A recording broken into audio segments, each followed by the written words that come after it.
महायाजक का एक दास जो उसके कुटुंब से था, जिसका कान पतरस ने काट डाला था, बोल उठा,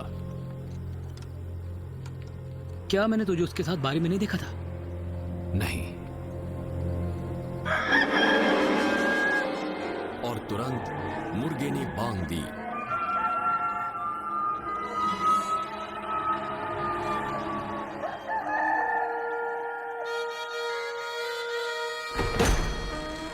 जब भोर का समय था, यीशु को कैफा के पास से गवर्नर के किले में ले गए।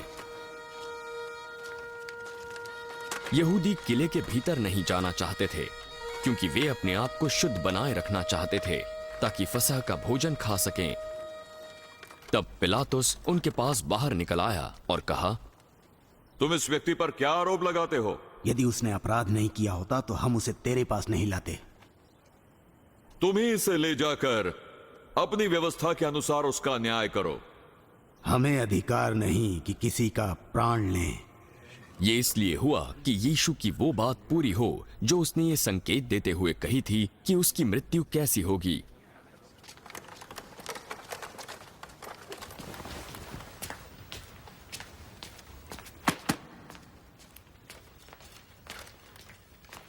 तब पिलातुस फिर किले के भीतर गया और यीशु को बुलाया।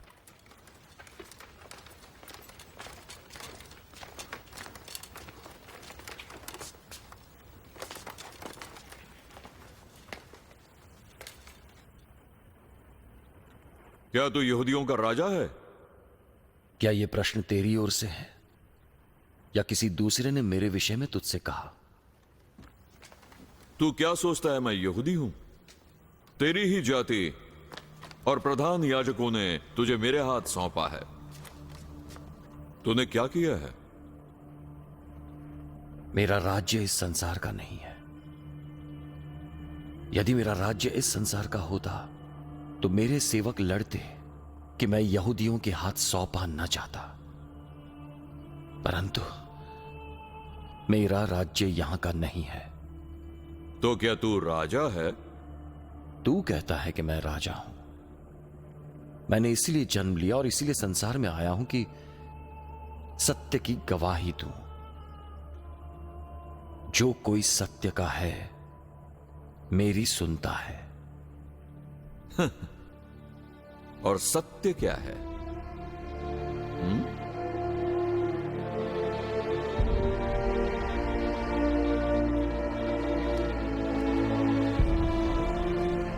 फिर पिलातुस यहूदियों के पास निकल गया और उनसे कहा, मैं तो उसमें दंड देने योग्य कोई दोष नहीं पाता, पर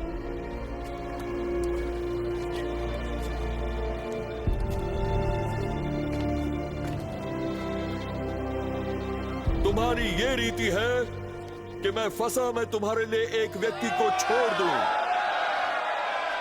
क्या तुम चाहते हो कि मैं तुम्हारे लिए यहूदियों के राजा को छोड़ दूं? तब उन्होंने फिर चिल्लाकर कहा, बरअब्बा को छोड़ दो। बरअब्बा एक डाकू था।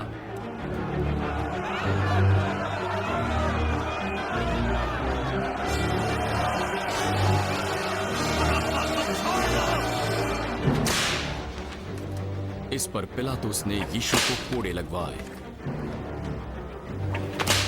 सिपाहियों ने कांटों का मुकुट गूंथकर उसके सिर पर रखा और उसे बैंगनी वस्त्र पहनाया और उसके पास आकर कहने लगे, हे यहूदियों के राजा, युग युग जी, और उसे थप्पड़ भी मारे।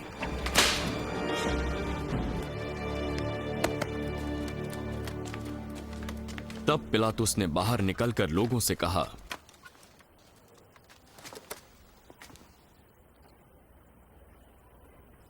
देखो, मैं उसे फिर बाहर लाता हूं ताकि तुम जानो कि मैं उसमें कुछ भी दोष नहीं पाता। देखो, ये रहा वो व्यक्ति। तब यीशु कांटों का मुकुट और बैंगनी वस्त्र पहने हुए बाहर निकला। उसे क्रूस पर चढ़ाओ। चढ़ाओ उसे क्रूस पर।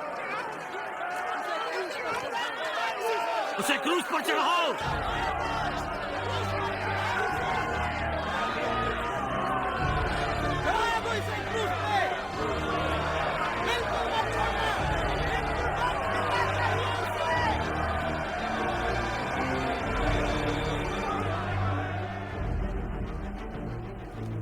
तुम ही उसे लेकर क्रूज पर चढ़ाओ,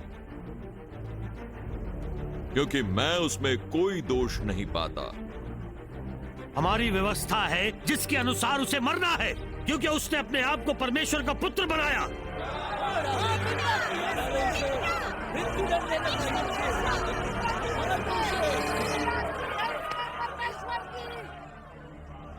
जब पिलातुस ने यह बात सुनी तो और भी डर गया।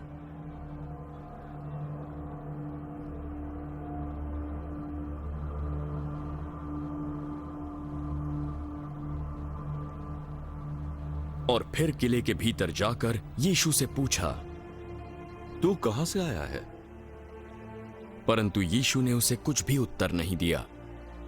मुझसे क्यों नहीं बोलता? याद रख, मेरे पास तुझे छोड़ देने का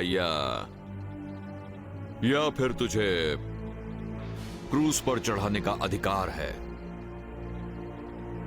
तेरे पास मुझ पर अधिकार केवल इसीलिए है कि यह तुझे ऊपर से मिला है। इसलिए जिसने मुझे तेरे हाथ पकड़वाया उसका पाप तो इससे भी बुरा है। जब पिलातुस ने यह सुना तो उसने यीशु को छोड़ देने का मार्ग खोजा। यदि तू इसको छोड़ देगा तो तेरी भक्ति कैसर की ओर नहीं।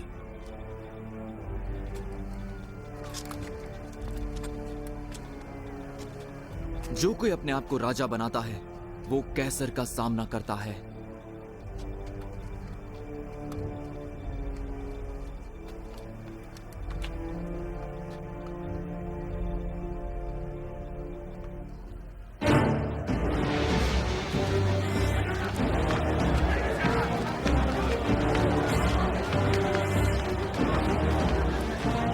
ये बातें सुनकर पिलातुस यीशु को बाहर लाया और उस जगह एक चबूतरा था जो इब्रानी में गबत्ता कहलाता है, और वहां न्याय आसन पर बैठा।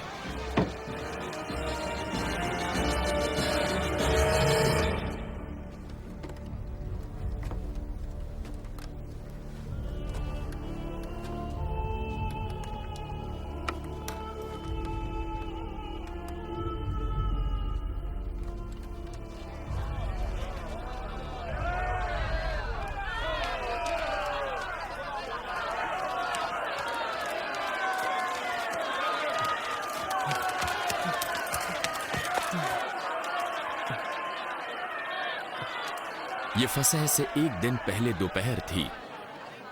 पिलातुस ने यहूदियों से कहा, ये रहा तुम्हारा राजा। मार डालो, मार डालो, मार डालो।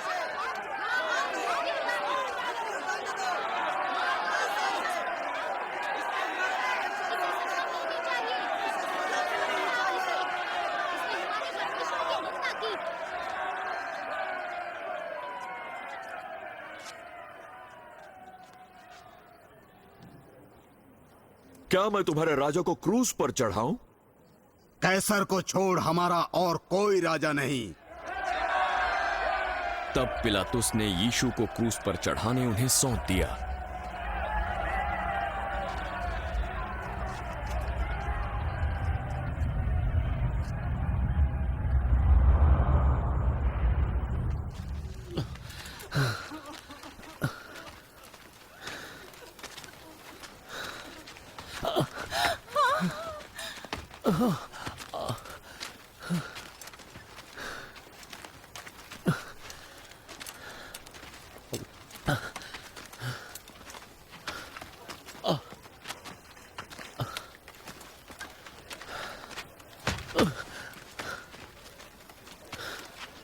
तब वे यीशु को ले गए।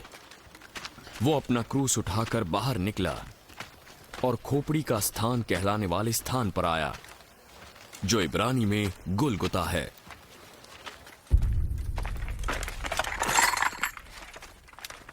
वहां उसे क्रूस पर चढ़ाया और साथ में 2 और व्यक्तियों को, एक को इधर